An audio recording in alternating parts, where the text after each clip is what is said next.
고요한 연못계에 따사로운 여름 햇살이 내리던 날, 어미오리는 둥지 위에 가만히 앉아 알이 부화되기를 기다리고 있었어요. 오리는 알 하나하나가 톡톡 금이 가며 깨어나는 모습을 지켜보았지요. 곧 노랗고 복슬복슬한 아기 오리들이 알에서 나왔어요. 반짝이는 눈을 가진 아기 오리들은 모두 귀엽고 활기차 보였어요. 단 한 마리를 제외하고요. 마지막 알은 유난히 늦게 깨어났어요. 어미오리는 조금 걱정했지만 마침내 알이 갈라지며 마지막 아기 오리가 나왔어요. 그런데 이 오리는 다른 오리들과 달랐어요. 몸집이 크고 털은 노랗지 않고 회색이었지요. 발도 크고 목도 길었어요. 다른 아기 오리들은 놀란 눈으로 그를 바라보았어요. 넌 좀 다르게 생겼어. 한 아기 오리가 조용히 속삭였어요. 어미 오리는 부드럽게 미소 지으며 아기 오리들을 품에 안았어요. 다른 것도 아름다울 수 있단다. 어미 오리는 따뜻하게 말했어요. 그리고 아이들을 날개 아래 꼭 안아주었지요.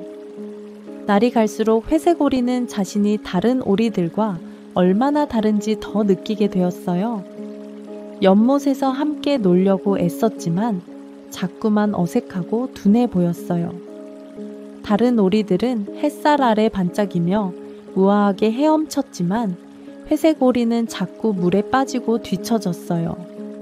종종 연못 가장자리에 홀로 앉아 잠자리들이 날아다니는 모습을 지켜보곤 했지요.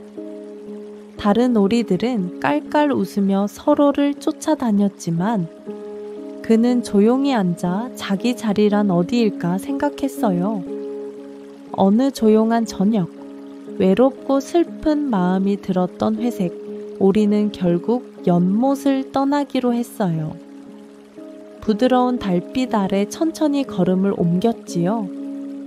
풀밭을 지나고 속삭이는 나무들 아래를 지나며 그는 길을 나섰어요.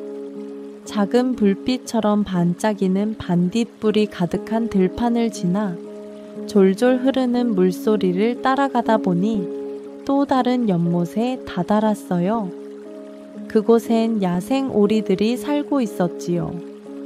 회색 오리는 조심스럽게 그들을 지켜보았어요. 우아하게 헤엄치는 모습에 감탄하며 그 무리에 들어가고 싶었어요. 하지만 그들이 그를 보자 말했어요. 넌 너무 다르구나. 그리고는 모두 헤엄쳐 가버렸어요. 마음이 아팠지만 회색 오리는 희망을 잃지 않았어요. 계속해서 계절이 바뀌는 가운데 여행을 이어갔지요. 시원한 바람과 함께 황금빛 낙엽이 흩날리는 가을이 찾아왔어요. 다람쥐가 도토리를 모으는 숲길을 따라 걷다가 작은 농장에 다다랐어요. 그곳에서 친절한 할머니가 그를 발견하고 돌봐주었어요. 할머니는 따뜻한 벽난로 옆 아늑한 자리를 마련해주고 매일 맛있는 옥수수를 먹여주었어요. 고양이는 옆에서 졸고 있었고 닭 한 마리는 우쭐대며 명령을 하려 했지만 회색 오리는 신경 쓰지 않았어요. 평화로운 농장 생활이었지만 그는 여전히 어딘가 어울리지 않는 느낌이었어요. 창밖으로 떨어지는 나무잎을 바라보며 진정한 자신의 자리는 어디일까 생각했지요. 조용히 겨울이 찾아왔어요. 부드러운 흰 눈이 온 세상을 덮었어요. 회색 오리는 하늘에서 떨어지는 눈송이를 지켜보았어요. 자신을 이해해주고 있는 그대로 받아줄 친구들이 있기를 꿈꾸었어요. 긴 겨울밤 동안 그 희망을 품고 있었지요. 특히 추운 밤이면 부리에 머리를 파묻고 바람 소리를 자장가처럼 들으며 잠이 들었어요. 마침내 봄이 돌아왔어요. 눈은 녹고 꽃이 피어나기 시작했지요. 어느 맑은 아침 그는 연못 위를 우아하게 떠다니는 백조들을 보았어요. 고요하고 아름다운 그 모습에 마음이 이끌렸어요. 겁이 났지만 그는 용기를 내어 다가갔어요. 머리를 숙이고 조심스럽게 가까이 다가갔지요. 거절당할까 두려웠지만 백조들은 따뜻하게 그를 감싸주었어요. 회색오리는 고개를 들어 연못에 비친 자신의 모습을 보았어요.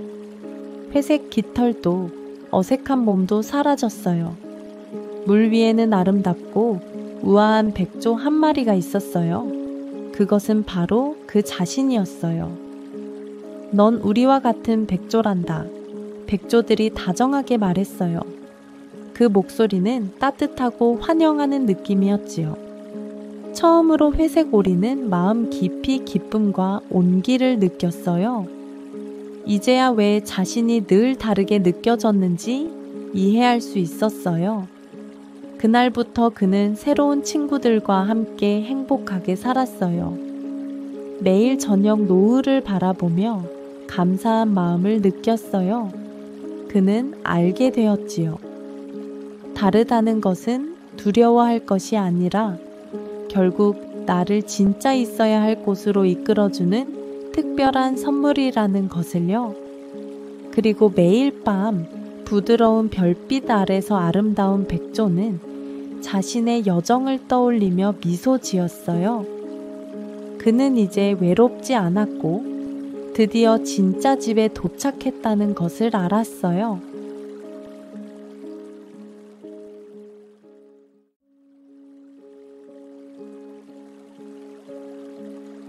인어공주. 옛날 아주 깊은 바닷속 잔잔한 파도 아래에 호기심 많은 인어공주 아리엘이 살고 있었어요. 그녀는 바다왕의 막내딸이었고 자매들 중에서도 가장 세상을 궁금해했지요. 언니들이 진주를 모으며 노래를 부를 때 아리엘은 오래된 난파선을 탐험하며 바다 위 세상에 대한 상상을 키웠어요. 아리엘은 종종 수면 가까이 떠올라 멀리 떠다니는 배를 바라보곤 했어요. 그녀는 갈매기 울음소리와 파도 부서지는 소리를 들으며 땅 위에서 걷고 춤추는 삶을 꿈꾸었지요. 비밀 동굴 안엔 포크, 랜턴, 거울, 그림책처럼 인간 세계의 물건이 가득했어요. 아리엘은 그것들을 하나씩 조심스럽게 만지며 그들의 이야기를 상상했어요. 그녀의 친구 작은 물고기 필리는 옆에서 걱정스럽게 말했어요. 필리는 불안한 표정으로 말했어요. 언젠가 곤란해질지도 몰라. 그러자 아리엘은 작게 웃으며 다정하게 속삭였어요. 나는 그저 알고 싶은 것뿐이야.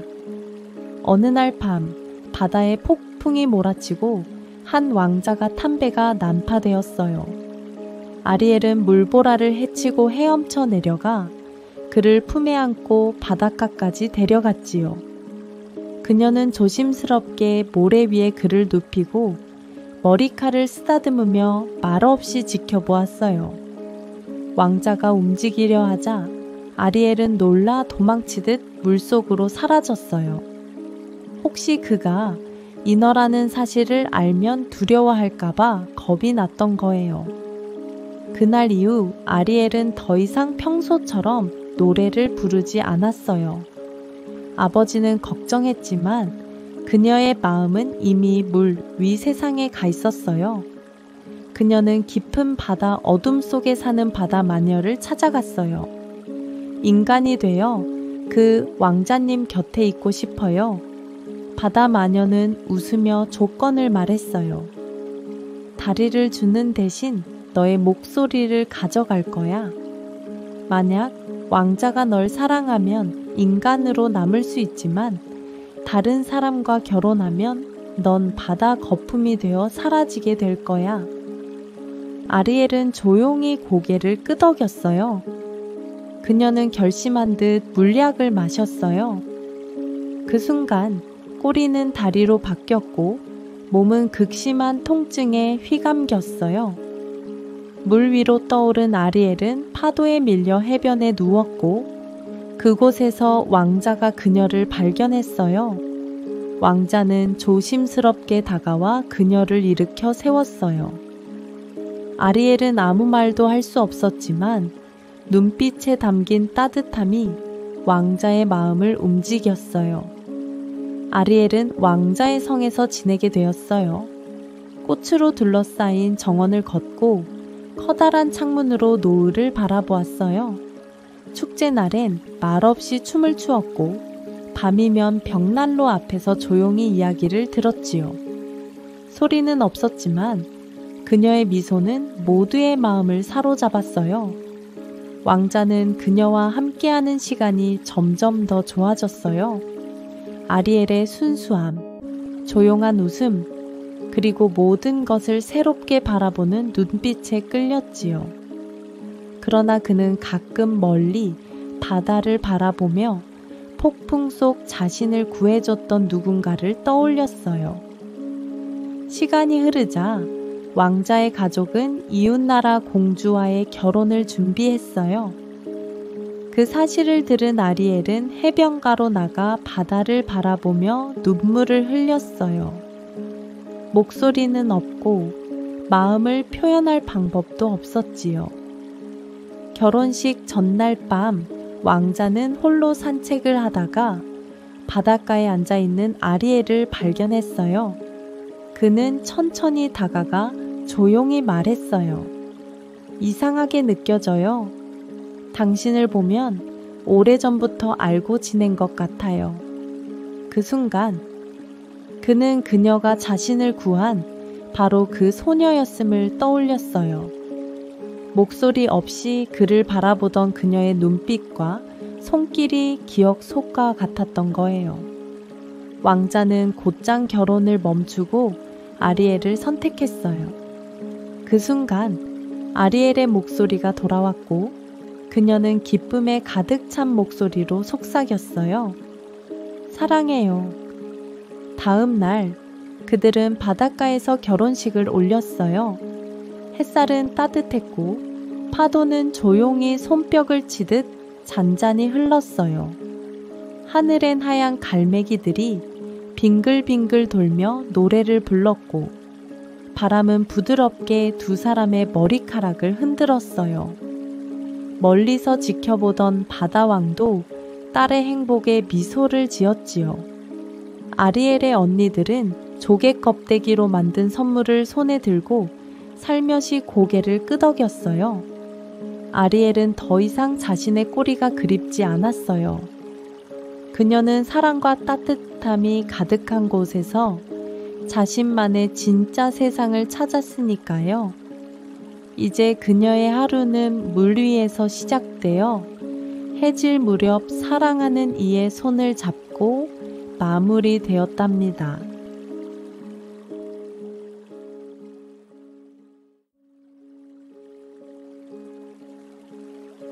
라푼젤. 옛날 옛적 깊은 숲 근처에 한 부부가 살고 있었어요. 부부는 오랫동안 아이를 간절히 바랐지요. 그러던 어느 날 아내는 창밖 마녀의 정원에서 자라고 있는 신선한 풀을 보게 되었어요. 그 풀은 라푼젤이라고 불렸고 잎이 싱그럽고 연하해 보였지요. 아내는 그 풀을 너무나 먹고 싶어졌고 시간이 지날수록 간절한 마음은 더 깊어졌어요. 결국 남편은 아내를 위해 몰래 정원에 들어가 라푼젤을 땄어요. 하지만 두 번째로 들어갔을 때 무서운 마녀가 그를 붙잡았어요. 마녀는 크게 화를 냈지만 사정을 들은 뒤 조건을 내걸었지요. 아이를 낳으면 나에게 주어야 한다. 겁에 질린 남편은 어쩔 수 없이 약속했고 아이가 태어나자 마녀는 나타나 아이를 데려갔어요. 마녀는 아이에게 라푼젤이라는 이름을 붙였고 12살이 되자 숲 깊은 곳에 있는 높은 탑에 가두었어요. 그 탑에는 문도 계단도 없고 오직 꼭대기에 조그마한 창문만 있었지요. 마녀는 탑을 오를 때마다 탑 아래에 서서 큰 소리로 말했어요. 라푼젤, 라푼젤, 머리카락을 내려다오. 그러면 라푼젤은 창가로 다가가 자신의 길고 부드러운 금빛 머리카락을 창밖으로 조심스럽게 내렸어요.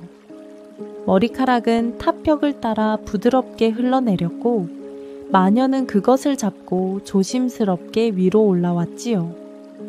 라푼젤은 매일 혼자서 노래를 부르고 머리카락을 빗으며 조용히 시간을 보냈어요.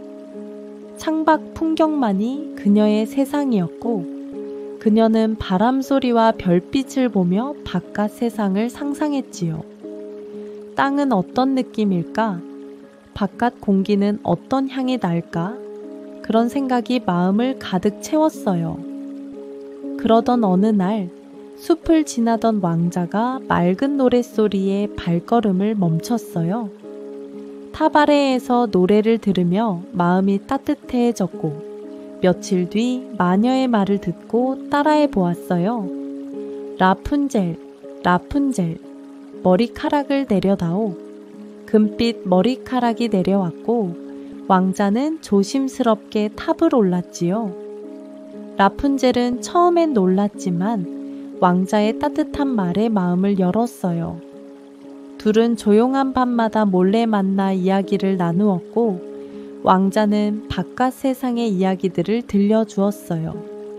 그 이야기는 라푼젤의 마음에 작은 빛을 밝혀주었지요. 하지만 마녀는 이 사실을 곧 알아차렸어요. 화가 난 마녀는 라푼젤의 머리카락을 자르고 그녀를 먼 숲 속에 버렸어요. 왕자는 다시 탑을 찾아왔지만 기다리던 건 마녀뿐이었지요. 충격을 받은 왕자는 탑 아래로 떨어져 두 눈을 다치고 말았어요. 긴 시간이 흐른 뒤 라푼젤은 조용한 숲에서 혼자 살아가고 있었어요. 어느 날 낯익은 음성을 들은 그녀는 숨을 멈췄어요. 나무 사이로 다가오던 건 바로 왕자였지요. 그녀는 눈물을 흘리며 왕자에게 달려갔고 그 눈물이 왕자의 눈에 닿자 시야가 다시 밝아졌어요. 그날 이후 두 사람은 더 이상 헤어지지 않았어요. 숲속에 작은 집을 지어 함께 살며 매일 꽃을 심고 차를 마시며 평온한 하루를 보냈지요. 라푼젤은 노래를 부르고 왕자는 그 곁에서 별을 바라보며 미소 지었어요. 그렇게 두 사람은 높은 탑이 아닌 사랑과 자유가 가득한 집에서 오래오래 행복하게 살았답니다.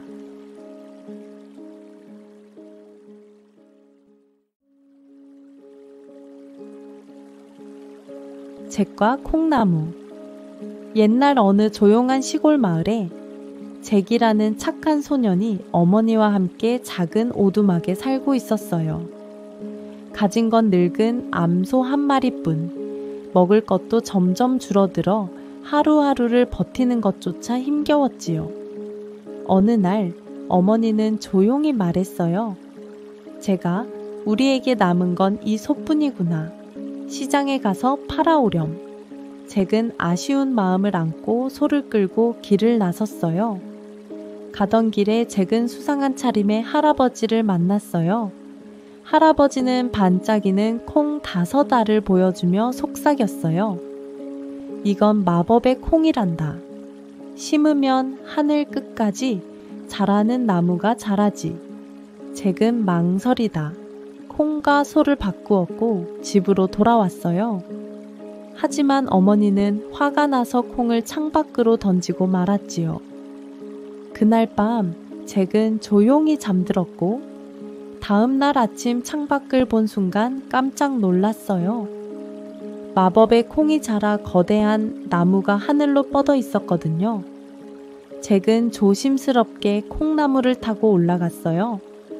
바람은 살랑살랑 불고 잎사귀는 초록빛으로 반짝였지요. 구름을 뚫고 올라간 곳에는 거대한 성이 떠 있었어요. 잭이 성 안으로 들어가자 모든 것이 너무 커서 다른 세상처럼 느껴졌어요. 그때 땅이 울리는 듯한 발소리가 들렸고 잭은 황급히 항아리 뒤로 몸을 숨겼어요. 거인은 황금빛 닭을 꺼내 황금 알을 낳아라 하고 말했어요. 닭은 반짝이는 알을 낳았고 거인은 곧 잠이 들었지요. 잭은 살금살금 닭을 품에 안고 콩나무를 타고 내려왔어요. 며칠 뒤 잭은 다시 성에 올라갔어요. 이번엔 스스로 노래를 부르는 황금 하프가 있었어요. 잭이 하프를 들자 하프는 외쳤어요. 주인님, 누가 절 데려가요? 깨어난 거인은 잭을 쫓기 시작했고 잭은 하프를 꼭 안은 채 도망쳤어요. 콩나무를 타고 땅에 내려온 잭은 도끼로 나무를 베기 시작했어요. 나무는 천천히 흔들리며 쓰러졌고 거인은 다시는 내려올 수 없었어요. 황금 알을 낳는 닭과 하프를 얻은 이후에도 잭은 욕심을 내지 않았어요. 그는 매일 아침 어머니와 함께 일찍 일어나 황금 알을 꺼내 놓았고 필요한 만큼만 사용하며 지냈지요. 마을의 어려운 이웃들에게도 따뜻한 빵을 나누어 주며 마음을 나누었어요. 어머니는 그런 잭을 보며 미소 지었어요. 넌 참 다정한 아이란다. 밤이 되면 하프의 부드러운 음악이 집 안을 감쌌고 둘은 이불 속에서 손을 맞잡은 채 조용히 잠이 들었어요. 창밖으로는 바람이 살며시 불고 별빛이 방 안을 은은하게 밝혔지요. 잭은 눈을 감으며 속으로 생각했어요.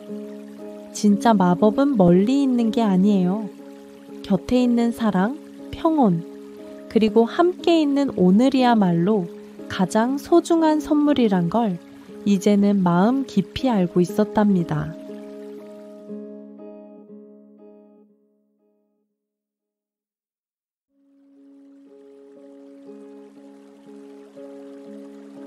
피노키오. 옛날 어느 마을에 제페토라는 착한 목수 할아버지가 살고 있었어요. 그는 작은 오두막에 살면서 나무로 장난감을 만들며 조용히 살아갔지요. 장난감은 늘 아이들을 향해 있었지만 제페토에겐 정작 아이가 없었어요.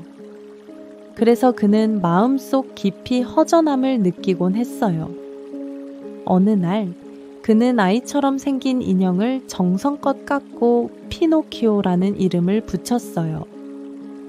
인형을 바라보며 제페토는 별에게 속삭이듯 말했지요. 이 아이가 살아서 나의 아들이 되어준다면 얼마나 좋을까. 그날 밤 푸른 요정이 조용히 나타났어요. 그녀는 마법 지팡이로 인형을 건드렸고 피노키오는 천천히 눈을 깜빡이며 몸을 움직였어요.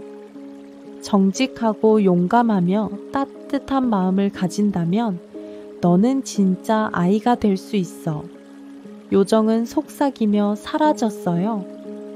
다음 날 아침, 제페토는 피노키오가 움직이는 모습을 보고 눈물을 흘렸어요. 그는 기쁨에 겨워 피노키오를 꼭 안아주었지요. 제페토는 책과 사과를 챙겨주며 말했어요. 학교에 가서 열심히 공부하도록 해.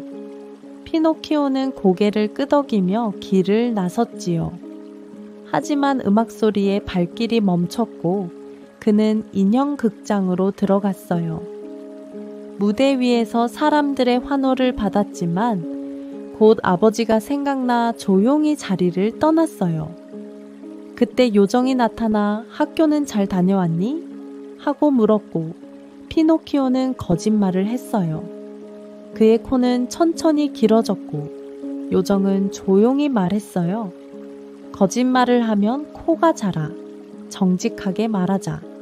피노키오는 반성하며 고개를 숙였어요. 그때 여우와 고양이가 나타났어요. 작은 친구야, 내 돈을 마법밭에 묻으면 황금나무가 된단다. 여우는 친근한 미소로 피노키오를 이끌었고 고양이는 조용히 고개를 끄덕였어요.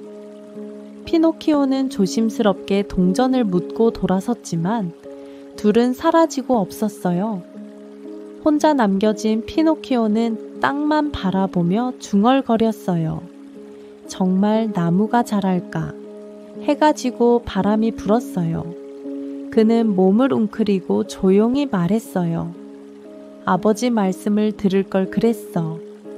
그 순간 눈물이 왈칵 쏟아졌고 푸른 빛이 그의 곁에 나타났어요. 요정은 조용히 말했어요. 많이 외로웠겠구나. 그래도 후회할 줄 안다는 건 네가 잘하고 있다는 증거란다. 피노키오는 눈물을 닦으며 고개를 끄덕였어요. 한편 제페토는 피노키오가 돌아오지 않자 불안한 마음에 마을 곳곳을 헤매었어요. 학교 근처, 시장, 강가까지 찾아다녔지만 그의 모습은 어디에도 없었지요. 결국 그는 혹시 바다 건너 어딘가로 떠난 건 아닐까 하는 마음에 낡은 작은 배를 수리해 바다로 나섰어요. 바람은 거세고 파도는 높았지만 제페토는 아들을 찾겠다는 생각뿐이었어요. 며칠 뒤 거대한 고래가 나타나 제페토가 탄 배를 통째로 삼켜버렸어요. 칠흑 같은 고래 뱃속에서 제페토는 조그만 불빛 하나로 살아가며 피노키오를 떠올렸지요. 살아만 있어줘. 내 아들 피노키오야. 피노키오는 여우에게 속은 후 요정의 위로를 받고 나서야 아버지가 자신을 찾아 떠났다는 이야기를 들었어요. 그 이야기를 듣는 순간 피노키오는 망설임 없이 바다로 달려갔어요. 아버지를 꼭 찾을 거야. 깊고 차가운 바다를 헤엄쳐가며 피노키오는 마음속으로 수없이 다짐했지요. 그리고 마침내 고래 뱃속에서 두 사람은 다시 만났어요. 아버지, 제페토는 믿을 수 없다는 듯 눈을 깜빡였고 피노키오는 달려가 그의 품에 안겼어요. 두 사람은 아무 말 없이 오랫동안 서로를 꼭 껴안았어요. 어둡고 깊은 뱃속이었지만 그 순간만큼은 세상에서 가장 따뜻했어요. 피노키오는 나무 조각으로 고래의 목을 간질렸고 고래는 재채기를 하며 그들을 바깥으로 내보냈어요. 집으로 돌아온 두 사람은 따뜻한 저녁을 함께 나누었지요. 그날 밤 요정은 마지막으로 나타나 말했어요. 넌 용기와 사랑을 보여주었구나. 이제 진짜 아이가 될 시간이야. 다음 날 아침 피노키오는 진짜 사람이 되어 있었고 제페토는 따뜻한 미소로 말했어요. 이제 넌 내 소중한 아들이야. 그날부터 피노키오와 제페토는 서로를 아끼며 웃음과 사랑이 가득한 나날을 함께 보냈답니다.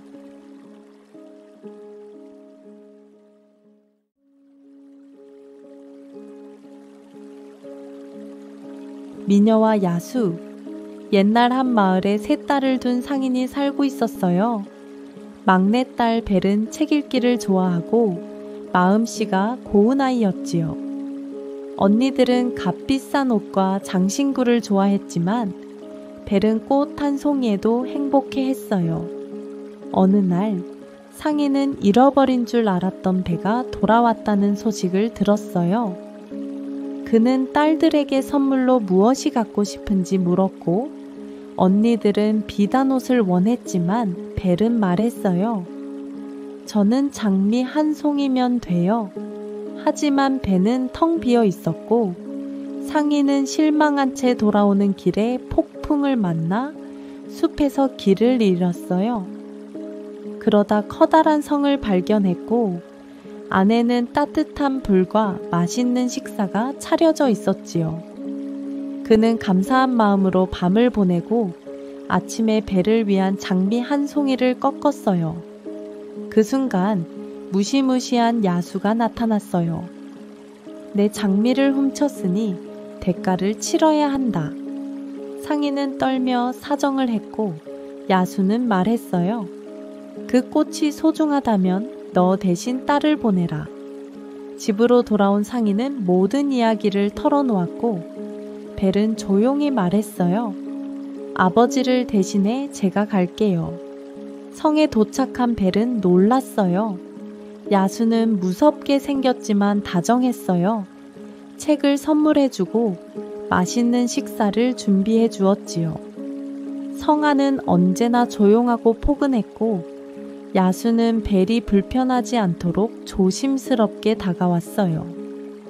처음엔 어색한 침묵이 흘렀지만 며칠이 지나자 둘은 함께 정원을 걷고 따뜻한 차를 마시며 이야기를 나누게 되었어요.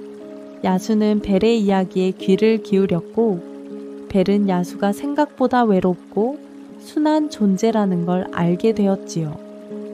밤이 되면 둘은 커다란 벽난로 앞에 앉아 책을 함께 읽었고 눈이 마주칠 땐 살며시 웃기도 했어요. 야수는 매일 저녁 물었어요. 벨, 나와 결혼해 줄래? 벨은 늘 부드럽게 대답했어요. 당신은 친절하지만 아직 사랑하진 않아요. 야수는 실망하지 않았어요. 대신 조용히 고개를 끄덕이며 기다리겠다고 말했지요. 시간이 흐르며 벨은 성에서의 생활에 익숙해졌어요. 야수와 함께 있는 시간은 어느새 하루의 가장 편안한 순간이 되었고 그녀는 자신도 모르게 미소 짓는 일이 많아졌어요. 그러던 어느 날 벨은 창밖을 바라보다가 문득 아버지가 너무 보고 싶어졌어요. 혹시 집에 다녀와도 될까요? 조심스럽게 묻는 벨에게 야수는 잠시 망설였지만 곧 부드럽게 미소 지으며 말했어요. 그래, 일주일 안에 꼭 돌아와줘. 그리고는 마법의 거울과 황금 반지를 건넸어요. 거울로 나를 볼 수 있고 반지를 끼우면 이곳으로 돌아올 수 있어. 집에 돌아온 벨은 아버지와 기쁜 시간을 보냈지만 언니들의 꾀임에 넘어가 약속을 어기고 말았어요. 그날 밤 야수가 쓰러져 있는 꿈을 꾸었고 벨은 가슴이 철렁했지요. 안 돼, 늦었어. 급히 성으로 돌아간 벨은 정원을 숨 가쁘게 뛰었어요. 장미들 사이에 쓰러진 야수는 눈을 감은 채 말이 없었어요. 제발 일어나요. 제가 돌아왔어요. 당신을 정말로 걱정하고 있어요. 벨은 떨리는 손으로 그의 발을 잡고 눈물을 흘렸어요. 당신을 사랑해요. 그 순간 야수의 몸에 따뜻한 빛이 감싸기 시작했어요. 거대한 모습이 서서히 작아지더니 멋진 왕자가 그 자리에 서 있었어요. 넌 내 진심을 알아준 사람이야. 왕자는 부드럽게 웃었어요. 벨도 눈물을 머금고 미소 지었지요. 처음부터 나는 당신의 마음을 사랑했어요. 왕자는 이야기해 주었어요. 오래전 이기적인 행동 때문에 마법에 걸려 야수가 되었고 누군가 진심으로 자신을 사랑할 때만 저주가 풀릴 수 있었대요. 벨의 따뜻한 마음이 그 저주를 끝낸 것이었지요. 그들은 함께 집으로 돌아갔고 온 가족은 기뻐했어요. 며칠 뒤 성에서는 환한 햇살과 음악이 어우러진 아름다운 결혼식이 열렸답니다. 그 후 두 사람은 장미가 피어나는 정원에서 매일 아침 서로를 바라보며 사랑이 깊어지는 하루하루를 살아갔어요.